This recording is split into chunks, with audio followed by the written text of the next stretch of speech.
آگے سورت نمبر 47 ہے سورہ محمد. چونکہ اس سورت کی دوسری آیت میں ذکر ہے جناب نبی کریم صلی اللہ تعالی علیہ وسلم کے نام نامی اسم گرامی کا، والذین آمنوا بما نزل علی محمد، تو اس بنا پہ اس سورت کا نام سورہ محمد رکھ دیا ہے. اور سورت کا ایک اور نام بھی ہے سورہ قتال، چونکہ اس سورت میں قتال جہاد کے حکام بھی بیان فرمائے گئے ہیں، اور سورت کی آیت نمبر 20 میں لفظ قتال بھی ہے، اس واسطے اس کا نام سورہ قتال بھی ہے.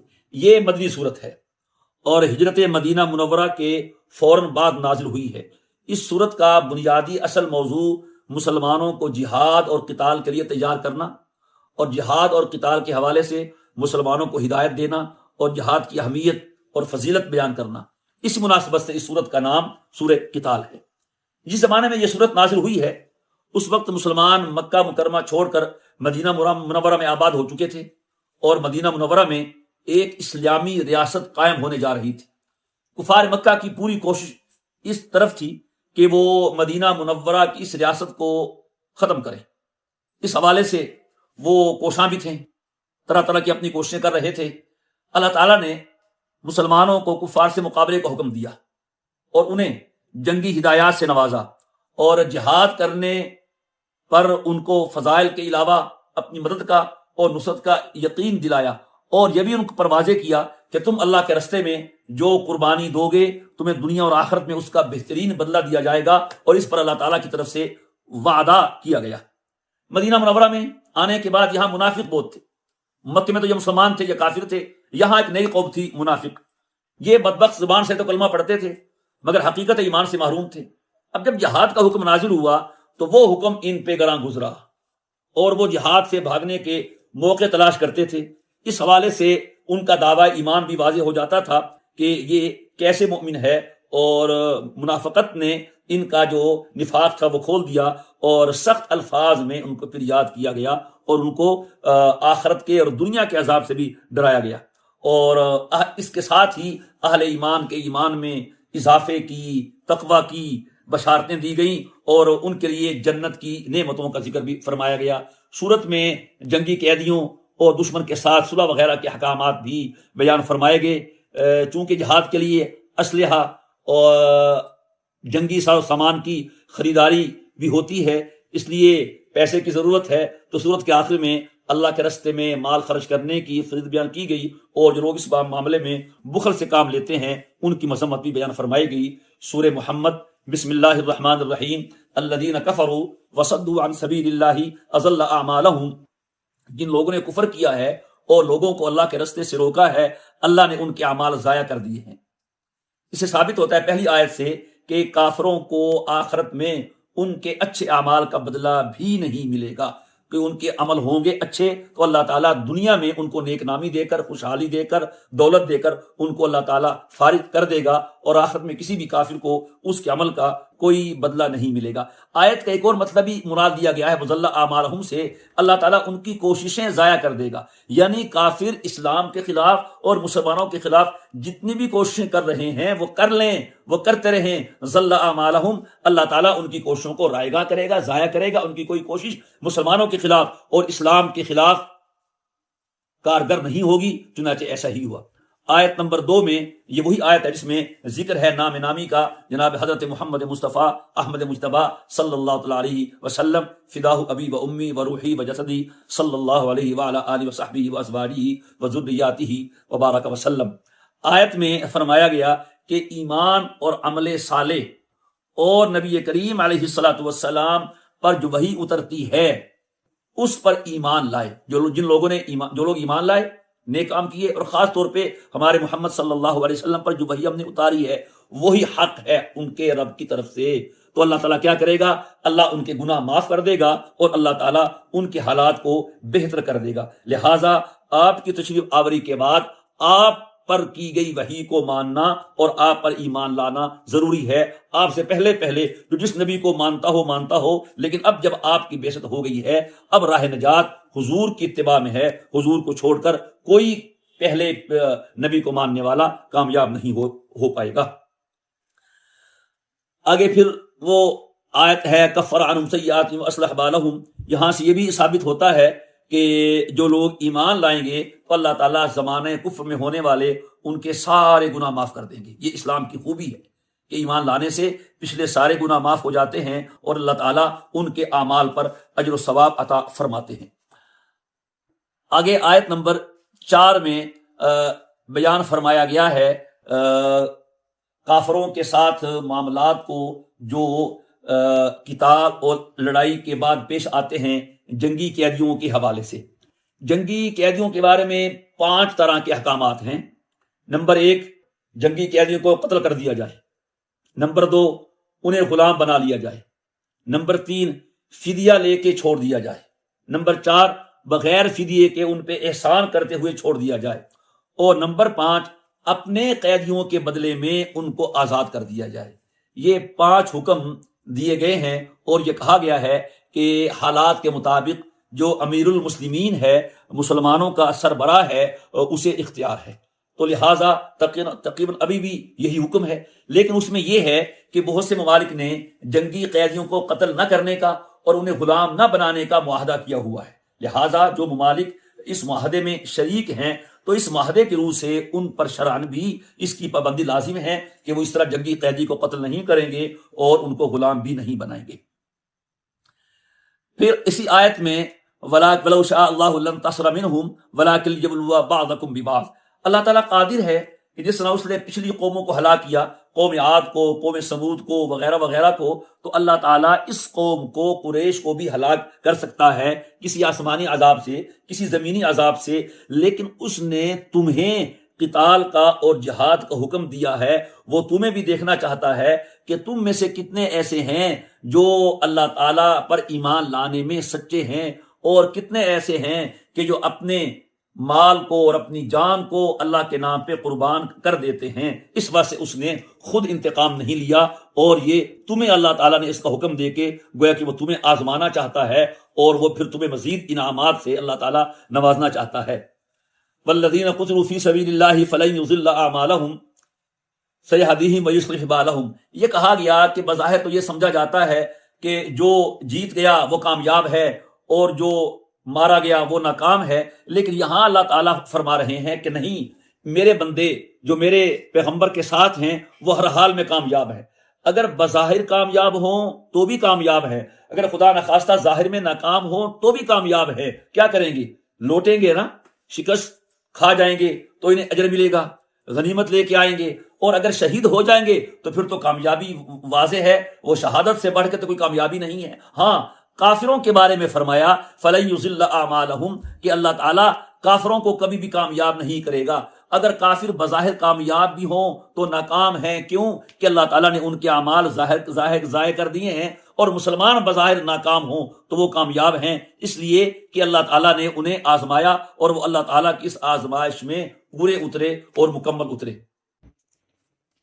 آیت نمبر 5 اور 6 میں فرمایا گیا سَيَهْدِيهِمْ وَيُصْلِحُ بَالَهُمْ وَيُدْخِلُهُمُ الْجَنَّةَ عَرَّفَهَا لَهُمْ۔ اللہ تعالیٰ انہیں منزل مقصود تک پہنچائے گا، ایمان والوں کو، اور ان کے حالات بھی درست کرے گا، اور اللہ تعالیٰ انہیں جنت میں داخل کرے گا، اور عَرَّفَهَا لَهُمْ جس کو وہ پہچان لیں گے۔ یعنی انبیاء کرام کی زبانی اہل ایمان جنت کے حالات سنے ہوں گے انہوں نے، تو جب جنت میں داخل ہوں گے تو اس کے عین مطابق پائیں گے۔ عرفہا لہم، جو ان سے پہلے بیان کی گئی تھی جنت ایسی ہے تو وہ ایسی ویسی ہی پائیں گے، سبحان اللہ۔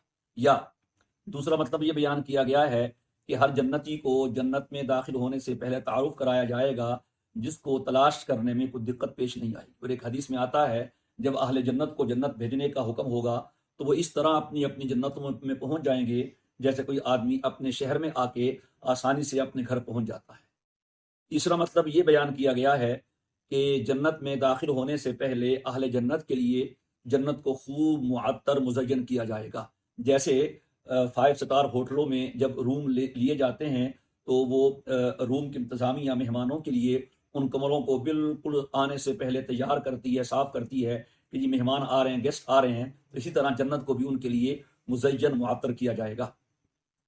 چوتھا مطلب یہ بیان کیا گیا ہے کہ جنت میں داخل کرنے سے پہلے جنت کے تمام اوصاف اور وہاں کے مقامات اور وہاں کی ساری چیزیں بتا دی جائیں گے کہ ہر چیز سے پہلے ایک بریفنگ ہوتی ہے نا، تو اہل جنت کو بریف کیا جائے گا تاکہ ان کو جنت میں جانے کے بعد کسی بھی قسم کی اجنبیت محسوس نہ کریں۔ سبحان اللہ، کیا شان ہے، عرفہا لہم۔ اس کے بعد آیت نمبر 7 میں فرمایا گیا، اے ایمان والو، اگر تم اللہ کی مدد کرو گے تو اللہ تمہاری مدد کرے گا اور تمہارے قدموں کو جمائے گا۔ یہ اللہ تعالیٰ کا وعدہ ہے مسلمانوں کے ساتھ۔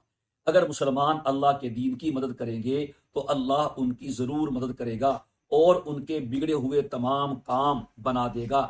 اللہ انہیں ہر میدان میں ثابت قدمی عطا فرمائے گا، استقامت سے نوازے گا اور انہیں کامیاب و کامران فرمائے گا۔ چنانچہ ہماری تاریخ گواہ ہے، ہر زمانے میں ایسے ہی ہوا ہے کہ جب بھی مسلمانوں نے اللہ کے دین کی مدد کی ہے تو اللہ تعالیٰ نے خوب مسلمانوں کی مدد کی ہے۔ اگر کہیں اللہ کی طرف سے مدد نہیں ہوئی تو پھر اس کی وجہ یہی ہے کہ مسلمانوں نے اللہ کو چھوڑ دیا، تو پھر اللہ نے بھی اپنی مدد کو چھوڑ دیا۔ پھر آیت نمبر 7، 8 اور 9 میں فرمایا گیا کہ کفار کے ہم نے اعمال ضائع کر دیے، ذالک بانہم کرہوا ما انزل اللہ فاحبط اعمالہم، کہ انہوں نے اللہ تعالیٰ کی نازل کردہ آیات کو، نازل کردہ احکام کو قبول نہیں کیا، ان کو ناپسند کیا، تو لہٰذا اللہ تعالیٰ نے اس کے نتیجے میں ان کے اعمال کو ضائع کر دیا۔ اس سے معلوم ہوا کہ اگر کوئی مسلمان بھی اللہ تعالیٰ کے نازل کردہ حکموں کو پسند نہیں کرتا تو اللہ تعالیٰ کی ناراضگی اس میں آتی ہے، اور یہ حبط عمل کا یعنی اعمال ضائع ہونے کا ذریعہ بھی بن سکتی ہے۔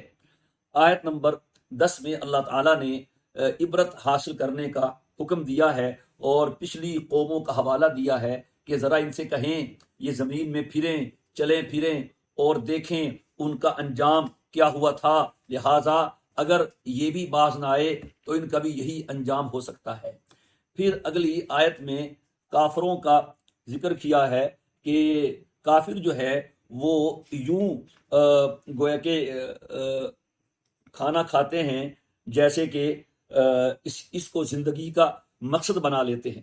والذین کفروا یتمتعون ویأکلون کما تأکل الانعام، کہ جو کافر ہیں وہ دنیا سے فائدہ اٹھاتے ہیں اور یوں کھاتے ہیں جیسے کہ جانور، یعنی کھانے کے بڑے حریص ہوتے ہیں، گویا ان کی زندگی کا مقصد ہی کھانا پینا ہوتا ہے، اور خالق اور رازق کے کیا حقوق ہیں اس سے بالکل بے خبر ہوتے ہیں۔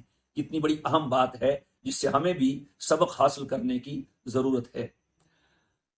آیت نمبر 13 میں نبی کریم علیہ السلام کو خطاب کیا جا رہا ہے، وَكَأَيٍّ مِّن قَرْيَةٍ هِيَ أَشَدُّ قُوَّةً مِّن قَرْيَتِكَ الَّتِي أَخْرَجَتْكَ،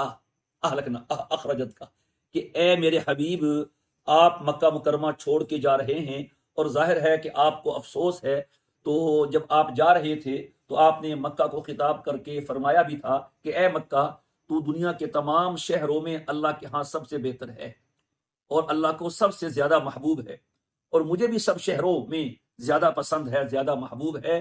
اگر تیری قوم، میری قوم مجھے یہاں سے نہ نکالتی تو میں یہاں سے نہ نکلتا۔ تو اس آیت میں نبی کریم علیہ السلام کو تسلی دی گئی ہے اور کافروں کو دھمکی دی گئی ہے کہ کوئی یہ نہ سمجھے کہ کہ تم نے ہمارے نبی کو مکہ سے نکال کے کوئی بڑی کامیابی حاصل کر لی ہے۔ یہ تو ہماری طرف سے ایک ڈھیل ہے کہ جس نے بھی ایسے کیا ہے، اہلکناہم فلا ناصر لہم، ہم نے ان کو ہلاک کر دیا ہے اور ان کا کوئی مددگار نہیں تھا، لہٰذا ہماری ڈھیل کو ڈھیل ہی سمجھو، اس کو اپنی کامیابی ہرگز نہ سمجھو۔ آگے اللہ تعالیٰ فرما رہے ہیں، دو لوگوں کا حال ایک جیسا نہیں ہو سکتا۔ ایک آدمی جو اللہ تعالیٰ کی طرف سے ہدایت پر ہے، اس کو شرع صدر حاصل ہے، ایمان پر قائم ہے، اور دوسرا نافرمان ہے، ہماری باتوں کو نہیں مانتا، تو کیا ہم دونوں کو برابر قرار دیں گے؟ ایک خواہشات کے پیچھے چل رہا ہے اور ایک ہمارا فرما بردار ہے۔ افمن کان علی بینۃ من ربہ کمن زینا، ایسا نہیں ہو سکتا، دونوں کا حال بھی مختلف ہے تو کل دونوں کا انجام بھی مختلف ہوگا۔ آگے آیت نمبر 15 میں اللہ تبارک و تعالی نے جنت کی ایک مثال پیش کی ہے کہ متقی لوگوں سے جس جنت کا وعدہ کیا گیا ہے اس میں 4 نہریں ہوں گی، فیہا انہار من ماء غیر آسن، اس میں پانی کی نہر ہوگی، کبھی خراب نہیں ہوگا، دودھ کی نہر ہوگی، اس کا ذائقہ تبدیل نہیں ہوگا، اور اس میں شراب کی نہر ہوگی جو پینے والوں کے لیے لذت کا سامان ہوگی، اور صاف شفاف شہد کی نہر ہوگی، اس کا ذائقہ کبھی خراب نہیں ہوگا۔ یعنی مقصد یہ ہے کہ 4 نہریں ہیں، پانی کی، دودھ کی، شہد کی اور شراب کی۔ یہ نہریں صدیاں گزر جائیں گی، ان کی تر و تازگی میں، ان کی لذت میں اور ان کی فرحت میں، ان کے مزے میں کوئی فرق نہیں آئے گا۔ اور شہد کے بارے میں فرمایا مصفا، کہ چھتے سے خالی شہد نکالا جائے اس میں کچھ نہ کچھ تنکے آ جاتے ہیں، لیکن ہمارا جو شہد جنت کی نہروں میں بہنے والا ہے وہ بالکل صاف ستھرا ہوگا۔ اور ہر چیز کے ساتھ صفت لگائی ہے کہ پانی خراب نہیں ہوگا۔ عام طور پہ پانی پڑا پڑا خراب ہو جاتا ہے، نہروں میں بھی صفائی ہوتی ہے، لیکن جنت کی نہروں کا پانی کبھی خراب نہیں ہوگا۔ دودھ کا ذائقہ بدل جاتا ہے، دودھ پھٹ جاتا ہے، لم یتغیر طعمو، ہماری نہروں میں جو دودھ ہوگا جنت کی نہروں میں، اس کا خراب ہونا تو دور کی بات ہے، اس کا ذائقہ بھی وہی رہے گا جو تازے دودھ کا ہوتا ہے، اور ہر وقت وہ تازہ تر و تازہ رہے گا۔ اور شراب لذت للشاربین، جو جنت کی شراب ہوگی وہ سراپا لذت ہوگی، وہ نشے سے اور ذائقے کی تلخی سے اور بدبو سے بالکل پاک ہوگی۔ اس شراب سے نہ سر چکرائے گا، نہ عقل بہکے گی، وہ بہت اچھے ذائقے والی ہوگی۔ ہاں، اس سے لذت بھی حاصل ہوگی اور اس سے سرور بھی حاصل ہوگا۔ سبحان اللہ۔ اور شہد کے بارے میں فرما دیا صاف ستھرا شہد ہوگا۔ آگے اللہ تعالیٰ فرما رہے ہیں کمن ہوا خالد فی النار وسقوا ماء حمیما فقطع امعاءهم۔ اب دیکھ لو، ایک طرف یہ شخص ہے جو ہمارے باغات میں ہوگا اور باغات کے نیچے سے نہریں اوپر جا رہی ہوں گی، 4 نہریں گریں گی بھی نہیں، آپس میں ملیں گی بھی نہیں، اور ان میں بہنے والا شہد اور شراب اور دودھ اور پانی کبھی خراب نہیں ہوگا۔ کیا وہ شخص ان جیسا ہو سکتا ہے جو ہمیشہ جہنم کی آگ میں جلے گا اور اسے پینے کے لیے گرم پانی دیا جائے گا جس سے اس کی آنتیں کٹ کے باہر نکل جائیں گی؟ یہ دنیا ہی میں کرنے کا فیصلہ ہے کہ سوچ لو تم نے کیا بننا ہے اور کہاں جانا ہے۔ پھر اللہ تعالیٰ جنتیوں کے بارے میں فرما رہے ہیں وَمَغْفِرَةٌ مِّن رَبِّهِمْ، کہ ہم ان کے پچھلے سارے گناہ معاف کر دیں گے۔ اگر جنتیوں سے دنیا میں کوئی خطا ہوئی بھی ہوگی، چھوٹی یا بڑی، تو وہاں اس کا کوئی تذکرہ نہیں ہوگا۔ سبحان اللہ۔ پچھلی باتیں بھلا دیں گے ہم۔ یہاں 2 دوستوں کی صلح بھی ہو جائے، کبھی بیٹھتے ہیں، پچھلی بات پہ پھر فائر نکل آتا ہے، اچھا تو نے یہ کیا تھا۔ لیکن اللہ تعالیٰ فرما رہے ہیں مغفرۃ من ربہم، کہ جنتیوں سے بڑی بڑی غلطیاں بھی ہوئی ہوگی، ہم ان کو معاف کر کے ان کو وہاں بھیجیں گے۔ وہاں تو بخشش ہی بخشش ہوگی، کسی قسم کی ایسی کوئی بات نہیں ہوگی جس سے کسی کو پریشانی لاحق ہو۔ پھر آگے آیت نمبر 16 میں منافقین کا ذکر ہے۔ منافقوں کی ایک غلط روش کو بیان کیا گیا ہے کہ جب وہ آپ کی مجلس میں بیٹھتے ہیں تو آپ کی بات نہیں سنتے، اور یہ بڑی اہم بات ہے۔ یعنی کسی بھی دینی مجلس میں بیٹھنا اور سنی انسنی کرتے جانا یہ منافقین کا طرز عمل ہے، مخلصین کا، مؤمنین کا یہ طرز عمل نہیں ہے۔ تو وہ بظاہر یوں لگتا کان لگا کے بیٹھے ہیں، لیکن حقیقت میں کوئی توجہ نہیں ہوتی سی اور کچھ بھی سن نہیں رہے ہوتے تھے، اس لیے ان کی سمجھ میں کوئی بات نہیں آتی۔ جب وہ آپ کی مجلس سے نکل کے باہر جاتے تو کچھ اہل علم ان سے پوچھتے کہ ابھی کیا کہا گیا، مجلس میں کیا کہا، تو وہ کہتے کہ ہمیں تو کچھ پتہ نہیں ہے، اہل علم سے پوچھ لیں۔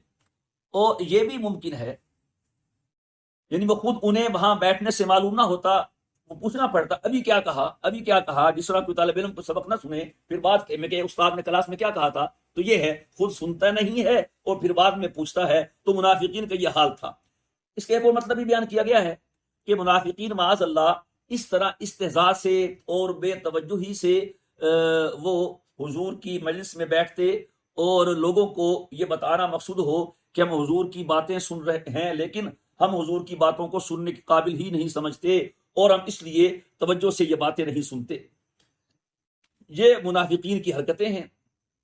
اس پر پھر اللہ تعالیٰ نے فرمایا اولئک الذین طبع اللہ علی قلوبہم واتبعوا اہواءہم، کہ یہی وجہ ہے کہ اس سے ان کی حرکتیں جو ہیں وہ اب اللہ نے ان کے دلوں پہ مہر لگا دی ہے اور اپنی خواہشات میں اور آگے بڑھتے جا رہے ہیں۔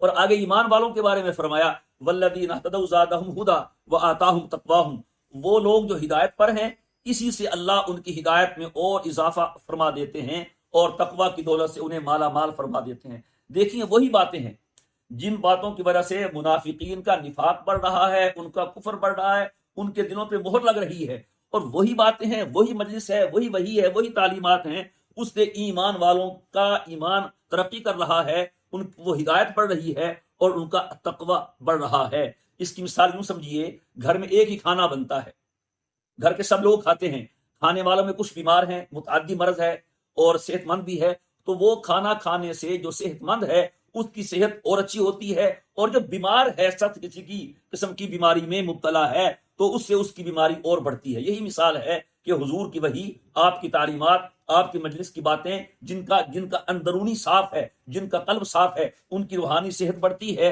اور جن کا اندر غلط ہے، وہ مرض میں مبتلا ہیں، تو اسی چیز سے جس سے ایمان والے ہدایت میں بڑھتے تھے، یہ منافقین اپنے نفاق میں بڑھتے ہیں اور ان کے دلوں پہ مہر لگ جاتی ہے۔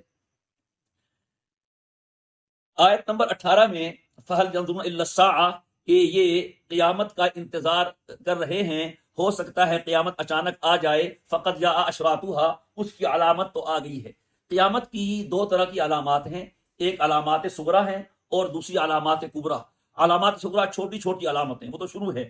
نبی کریم صلی اللہ علیہ وسلم کی تشریف آوری یہ قیامت آنے کی سب سے پہلی علامت صغریٰ ہے، اس واسطے کہ آپ نے آپ کا جو لقب ہے پہلی آسمانی کتابوں میں، وہ نبی الساعہ ہے، کہ آپ قیامت کے نبی ہیں، آپ آگے، اس کا مطلب ہے کہ اب قیامت آئے گی، اور آپ کے بعد اور قیامت کے درمیان کوئی نبی نہیں۔ اسی بات سے فرمایا انا والساعۃ کہاتین، میں اور قیامت ایسے ہیں جیسے دو انگلیاں۔ تو ایک علامت حضور ہیں کہ حضور کے بعد قیامت آنی ہے، اور علامات صغریٰ میں سے جو سب سے آخری علامت ہے وہ امام مہدی کی پیدائش تک۔ علامات کبریٰ میں سے سب سے پہلی علامت وہ امام مہدی کے ظہور سے لے کے نفخہ اولیٰ تک۔ تو یہاں پر فرمایا فقد جاء اشراطها، کہ اس کی جو پہلی علامت ہے وہ آ چکی ہے، یعنی وہ نبی کریم علیہ الصلوۃ والسلام کی تشریف آوری، وہ قیامت کی علامت ہے۔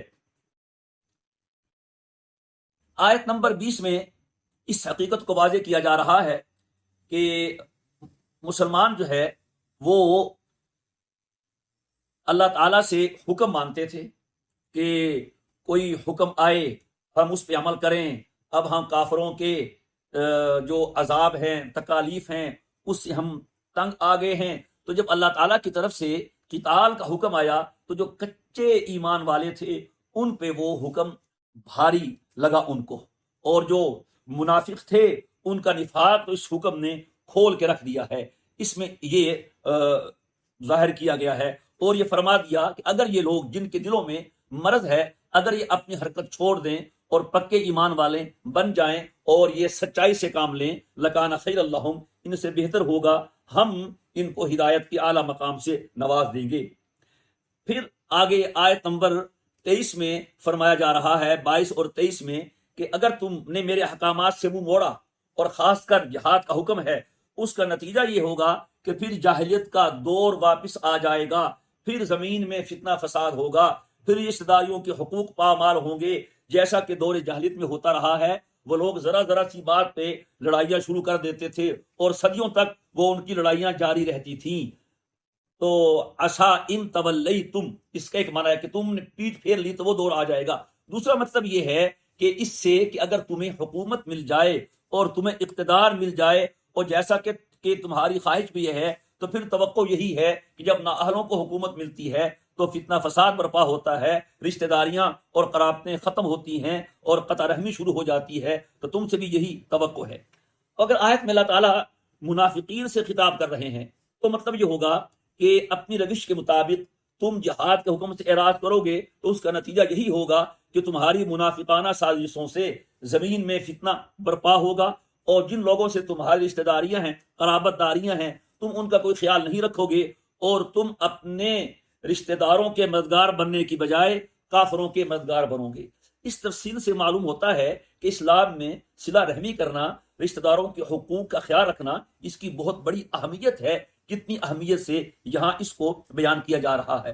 پھر آیت نمبر 23 میں یہاں اللہ تعالیٰ ان کی بدعملیوں کی وجہ سے ان سے کہا ہے کہ تمہیں اس کی سزا یہ ملی ہے کہ اللہ نے تمہیں اندھا اور بہرا اور گونگا کر دیا ہے، اور تم لعنت کے مستحق قرار پائے ہو. یہ انہی سے خطاب ہو رہا ہے، منافقین سے. اگلی آیت نمبر 25 میں ہے کہ وہ لوگ ہیں کہ جو ام علی قلوب اقفال ہوا، اس 24 کے آخر میں ہی ہے کہ ان کے دلوں پہ تالے ہیں. یعنی دلوں پہ تالے ہونے کا مطلب یہ ہے کہ آدمی کا ایمان اس سطح کا ہو جاتا ہے کہ اچھے اور برے کی تمیز ختم ہو جاتی ہے اور وہ اس کے دل پہ مہر لگ جاتی ہے. اور یہ سارے کا سارا انسان کی اپنی غفلت کا نتیجہ ہوتا ہے. جب آدمی اللہ تعالیٰ کے احکامات میں غور نہ کرے اور اللہ تعالیٰ کی طرف سے نازل کردہ وحی میں غفلت برتے اور اس سے بے اعتنائی کرے، اس کا پھر انجام یہ ہوتا ہے کہ دلوں پہ تالے لگ جاتے ہیں اور پھر نصیحت کے اندر جانے کا کوئی راستہ باقی نہیں رہتا ہے. جیسا کہ منافقین اور اکثر منکرین اور متکبرین کے ساتھ یہ ہوا کہ انہوں نے اپنے دلوں کو تالے لگوا لیے، پھر مؤثر سے مؤثر بات اور حق سے حق بات بھی ان کے دلوں میں نہیں جا سکی ہیں. آیت نمبر 25 میں شیطان کی حرکت کو بیان کیا کہ منافقین کا جو نفاق جو ہے کہ وہ جہاد وغیرہ میں شرکت نہیں کرتے اور ایسے ایسے کام کرتے ہیں، در حقیقت اس کی پیچھے شیطان کار فرما ہے جو بڑے بڑے جو برے اور غلط اعمال لوگوں کی نظروں میں خوشنما بنا کے پیش کرتا ہے اور انہیں لمبی لمبی آرزوؤں میں اور امیدوں میں الجھا کے رکھتا ہے. مثلاً اگر جہاد میں نہیں جائیں گے تو زندہ رہیں گے، لمبی لمبی زندگی ہوگی. اس طرح کے تو معلوم ہوا کہ اس طرح کے اگر سبز بات کسی کو نظر آ رہے ہیں نیک کام چھوڑنے میں اور گناہ کام کے کرنے میں، اس کو فکر مند ہونا چاہیے کہ کہیں اس کے پیچھے بھی شیطانی قوتیں کار فرما نہ ہوں. شیطانی قوتوں کا یہی کام ہے کہ وہ غلط چیزوں کو خوشنما بنا کے پیش کرتے ہیں. پھر اگلی آیت نمبر 26 میں اللہ تبارک و تعالیٰ نے منافقین پہ واضح کیا ہے کہ وہ جو یہود وغیرہ دشمنان اسلام سے کہتے تھے کہ ہم بظاہر مسلمان تو ہو گئے ہیں لیکن تم فکر نہ کرنا، ہم کبھی ان کے ساتھ مل کے تمہارے خلاف نہیں لڑیں گے اور نہ ہی ہم تمہارے خلاف مسلمانوں کی مدد کریں گے. یہ بات اللہ تعالیٰ کہہ کے گویا کہ منافقوں کو عار دلا رہے ہیں اور ان کا جو خلوت کا راز تھا وہ اللہ پاک نے قرآن کریم میں فاش کر دیا ہے. پھر آیت نمبر 27 میں اللہ تعالیٰ منافقین سے کہہ رہے ہیں کہ تم موت کے ڈر سے جہاد میں نہیں جاتے، لیکن موت سے کیسے بچو گے؟ موت تو تمہیں آ کے رہنی ہے اور جب تمہیں موت آئے گی اس وقت میں فرشتے تمہارے چہروں پر اور تمہاری پیٹھوں پر مارتے ہوئے تمہاری روحیں قبض کریں گے. اب تو تم جہاد میں نہ جا کے اپنے طور پہ بچ رہے ہو، اس وقت کی مار سے تم کیسے بچو گے؟ نہ اس وقت کی مار سے بچ سکتے ہو اور نہ تم اس وقت کی موت سے بچ سکتے ہو. آگے آیت نمبر 28 میں اللہ تعالیٰ فرما رہے ہیں کہ منافقین نے ہماری رضا حاصل نہیں کی، ہماری خوشنودی حاصل نہیں کی، بلکہ انہوں نے ہماری ناراضگی کا رستہ اختیار کیا. اس کا نتیجہ کیا ہوا؟ اللہ کی ناراضگی مول لے لی اور اللہ کی رضامندی سے محروم رہ گئے اور ان کے سارے اعمال جو بظاہر کر رہے ہیں نفاق کے ساتھ ساتھ نماز تو پڑھتے تھے، روزہ بھی رکھتے تھے، فاحبط اعمالہم، ان کے سارے اعمال ضائع کر دیے ہیں اللہ تبارک و تعالیٰ نے. اگلی آیت میں یہ فرمایا جا رہا ہے کہ منافقین نے اسلام کے لبادے میں جو عداوت، حسد، کینہ چھپا رکھا ہے مسلمانوں کے بارے میں، اللہ تعالیٰ اس کو ضرور ظاہر کرے گا. چنانچہ جب تبوک کا غزوہ ہوا تھا تو اللہ تعالیٰ نے وہاں پر بہت سے منافقین کا نفاق ظاہر کر دیا تھا. اگلی آیت نمبر 30 میں فرمایا کہ اگر ہم چاہیں تو ہم نام بنام تمام منافقین سے آپ کو مطلع کر دیں کہ آپ ہر منافق کو اس کا چہرہ دیکھ کے پہچان لیں، لیکن یہ ہماری مصلحت ہے، ہماری حکمت ہے اور یہ ہماری حلم اور بردباری ہے کہ ہم نے اس طرح ان منافقوں کو رسوا نہیں کیا. ہاں، ہم نے آپ کو ایسی بصیرت دی ہے اور ایسا نور فراست دیا ہے کہ آپ منافق کو چہرہ دیکھ کر گفتگو کر کے اس کے ڈھنگ سے لب و لہجے سے پہچان لیتے ہیں. ان کا جو لب و لہجہ ہے یہ ہمارے مخلصین کے لب و لہجے سے مختلف ہوتا ہے. اور ظاہر بات ہے کہ جو زور کلام، پختگی، مٹھاس اور خلوص مخلص کی باتوں میں چھلکتا ہے، منافق کتنی ہی کوشش کرے، کتنا ہی زور لگائے، کتنا ہی تکلف کرے، وہ اپنی کلام میں یہ چیز پیدا نہیں کر سکتا، اس لیے کہ ہر چیز کی اچھائی اور برائی بہرحال ظاہر ہو کے رہتی ہے.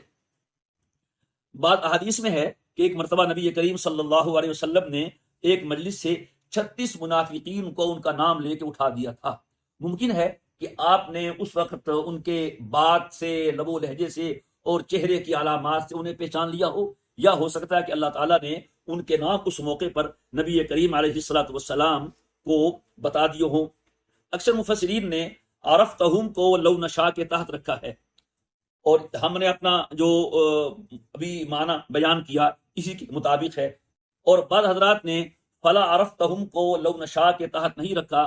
اب مطلب یہ ہوگا اگر ہم چاہیں تو آپ کو یہ لوگ دکھا دیں، سو آپ کے چہرے، آپ ان کے چہرے سے انہیں پہچان چکے ہیں، اور آئندہ آپ ان کو بات کے لب و لہجے سے بھی پہچان لیں گے، تھوڑا سا فرق ہو جائے گا اس کی وجہ سے۔ آیت نمبر 31 میں فرمایا جا رہا ہے کہ ہم نے ظاہری اور عملی طور پر بھی دیکھ لیا ہے، اور اب ہم یہ چاہتے ہیں کہ ہم ظاہری طور پر دیکھ لیں کہ کون ہمارے راستے کی مشقت کو برداشت کرتا ہے اور کون جان چھڑاتا ہے۔ گویا کہ ہم جانتے تو ہیں، ذرا آزما کے اس کو ظاہر بھی کر دے اور لوگ بھی جان لیں جو ہم جانتے ہیں کہ اچھا کون ہے اور برا کون ہے۔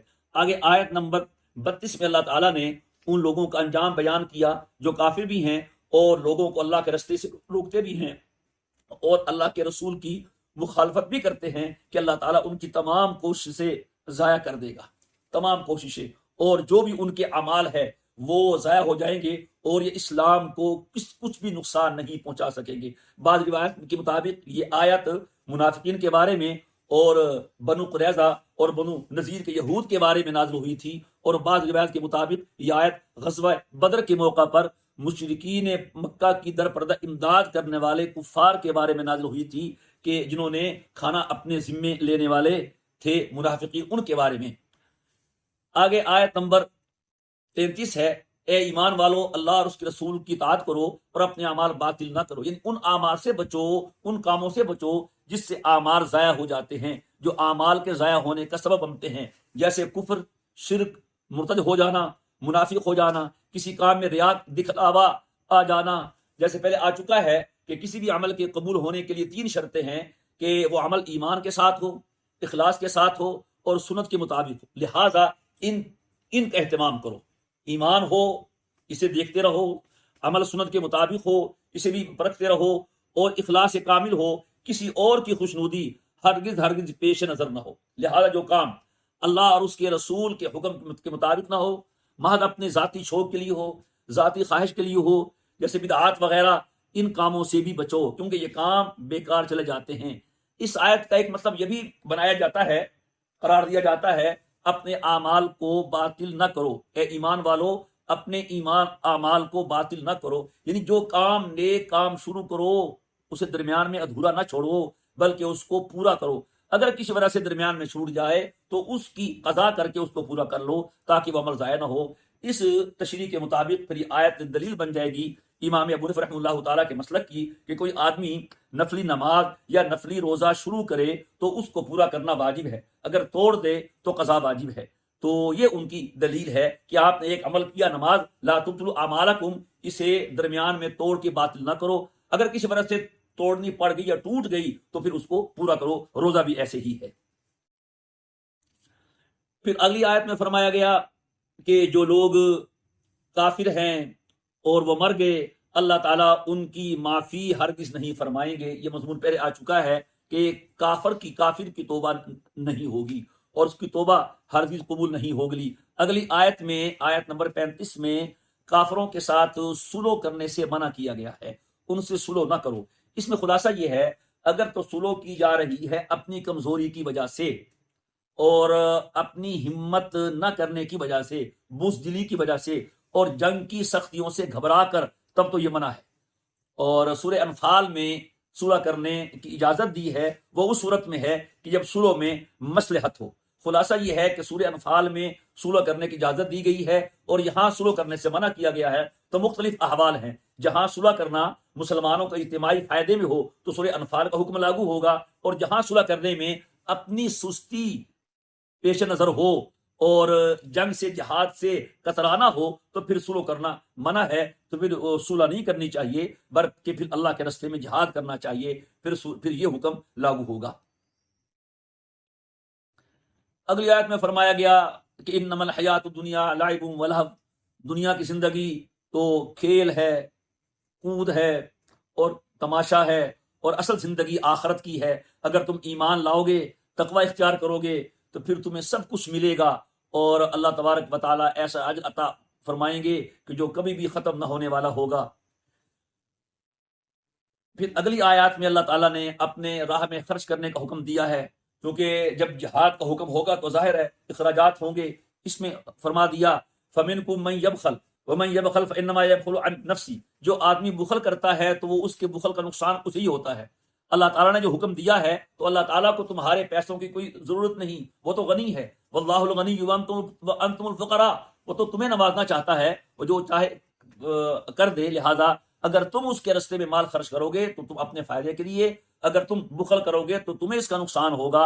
اللہ کو تمہارے خرچ کرنے سے بھی کوئی فائدہ نہیں ہے، اور اللہ تعالیٰ کو تمہارے خرچ نہ کرنے کا بھی کوئی نقصان نہیں ہے۔ پھر آگے اللہ تعالیٰ نے آخری آیت کے آخری میں فرمایا ہے کہ اگر تم خرچ نہیں کرو گے، اعراض برتو گے، تو پھر ہمیں تمہاری کوئی ضرورت نہیں ہے۔ ان تتولوا یستبدل قوما غیرکم، ہمارے لیے کیا مشکل ہے، ہم تمہاری جگہ اور قوم لے آئیں گے۔ یعنی اگر ہمارے دین کے لیے عرب نہیں اٹھیں گے، اللہ اجمی لوگوں سے کام لے لیں گے، اہل فارس سے لے لیں گے، اہل روم سے لے لیں گے، جس سے اللہ تعالیٰ چاہے کام لے لیں گے۔ اس کو تو اپنا کام مقصود ہے، وہ جو کام نہیں کرے گا اللہ اس کو ہٹا دے گا، اور کام کرنے والے بندے اللہ تعالیٰ سامنے لے آئے گا۔